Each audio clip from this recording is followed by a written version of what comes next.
Thrissur ATM കവർച്ചയിൽ ഹരിയാനയിൽ നിന്ന് മോഷണ സംഘം എത്തിയത് വൻ ആസൂത്രണത്തിനൊടുവിലാണ്.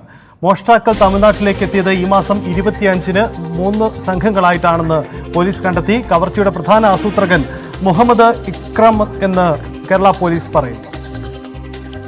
MG മിഥുൻ നമുക്കൊപ്പം ചേരുന്നു. മിഥുൻ, എന്താണ് പോലീസിന്റെ ഭാഷ്യം?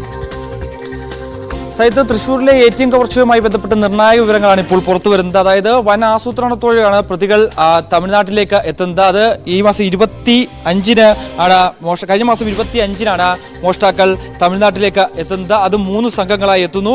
ഹരിയാനയിൽ നിന്ന് ഇവർ പുറപ്പെട്ടുമ്പോൾ സുബൂർകാന്ത്, സൗക്കിൻ എന്നിവർ വിമാനമാർഗത്തിൽ കോയമ്പത്തൂരിലേക്ക് ആദ്യം എത്തുന്നു. അതിനുശേഷം മുഹമ്മദ് ഇക്രം, ഇർഫാൻ സുക്കൂർ, അസർ അലി എന്നിവർ കാറിൽ കോയമ്പത്തൂരിലേക്ക് എത്തുന്നു.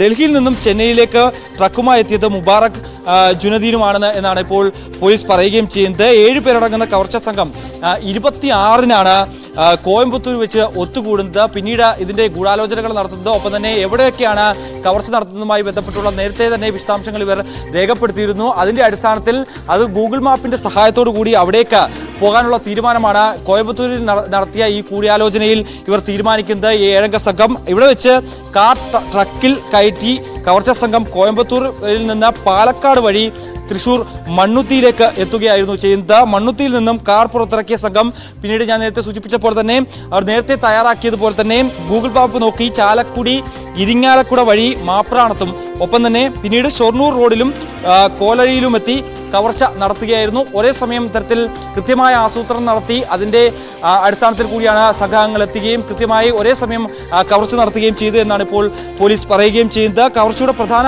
ആസൂത്രകൻ മുഹമ്മദ് ഇക്രം എന്ന കേരള പോലീസ് വ്യക്തമാക്കുകയും ചെയ്യുന്നു. എന്തായാലും അതിൻ്റെ കൂടുതൽ വിശദാംശങ്ങളാണ് ഇപ്പോൾ പോലീസ് പുറത്തുവിടുകയും ചെയ്തിരിക്കുന്നത്. കൂടാതെ തന്നെ നേരത്തെ ഈ മോഷണം നടന്ന സമയത്ത് തന്നെ ഏകദേശം 1 മണിക്കൂറിനുള്ളിൽ തന്നെ ഈ ഒരു മോഷ്ടാക്കളെ ട്രാക്ക് ചെയ്യാൻ കേരള പോലീസിന് സാധിക്കുകയും ചെയ്തിരുന്നു. അതായത് ഈ ഒരു പന്നിയങ്കര ടോൾ പ്ലാസയിൽ വെച്ചായിരുന്നു ഇത്തരത്തിൽ ഈ സംഘത്തിന്റെ ചിത്രങ്ങൾ, സംഘം പോകുന്നതിന്റെ ആ ട്രക്കിന്റെ വിശദാംശങ്ങൾ പോലീസിന് ലഭ്യമാകുകയും ചെയ്യുന്നത്. തുടർന്ന് ഇവർ തമിഴ്നാട്ടിലേക്ക് കടന്നതായിട്ടുള്ള വിവരം പോലീസിന് ലഭ്യമാകുന്നു.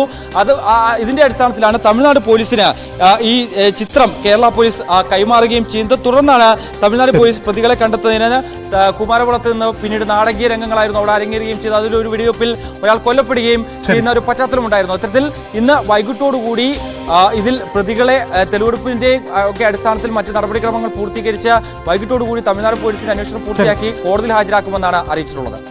അതാണ് ഈ തൃശ്ശൂരെ മോഷണത്തിന് പിന്നിൽ വൻ ആസൂത്രണം നടത്തിയിട്ടാണ് പ്രതികൾ കേരളത്തിലെത്തിയത് എന്നതാണ് പോലീസിന്റെ കണ്ടെത്തൽ.